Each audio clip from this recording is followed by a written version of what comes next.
Mõned vead, mis me oleme teinud, on siis olnud näiteks selline vähene eeltöö. Ja samas olemegi ennast suuremaks ka kindlasti rääkinud.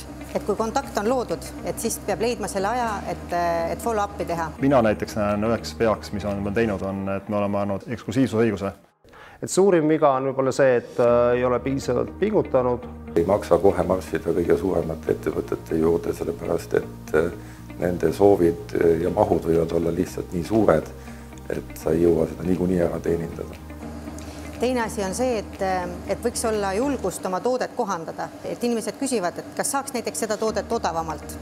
Ja esialgu ma ütlesin, et ei, et see toode on selline ja selline on see hind, et ma ei saa odavamalt teha.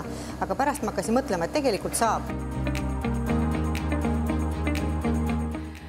3 tegurit, mis viivad eduka ekspordini, ma arvan, et hästi oluline on eeltöö, kindlasti selline järjepidev strateegiline suhtlemine oma potentsiaalsete klientidega. Ja kolmandaks ausus.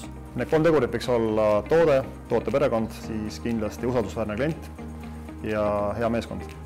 Ta aitaks väga palju kaasa, kui varem oleks kogemus erinevatest maadest.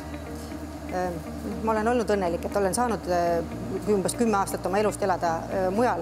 See on sellepärast palju kaasa aidanud, et ma lihtsalt mõistsin, et millest seal on puudus, mida ma võiksin sinna eksportida. Ma arvan, et kõige esimene asi on, et sa pead teil teadma nagu turgu.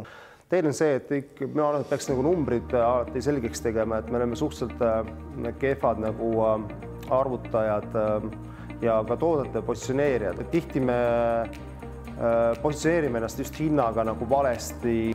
Me müüme ennast liiga odavalt. Ja meie jaoks, mis on samuti palju aidanud, et kõikidel messidel, kus me oleme käinud koos oma konkurendiga. Ja see on meile toonud juurde esiteks rohkem külastatavust ja teiseks me jagame pärast oma vahel kontakte, mis me oleme messidelt saanud. Ja muidugi on see kulude suur kokkuhoid. Tegelikult turundustegevus on väga oluline ekspordis. Kahjuks Eestis ei ole väga palju nagu kogemust just rahvusvahelise turundamise peale. Kõige tähtsamad on ikkagi eelkõige teha kodutöö ära, õppida tundma seda turgu ja seejärel minna juba kohale. Ja tegelikult üks nipp on mul veel, mida ma ise hästi palju kasutan, on selline visualiseerimine.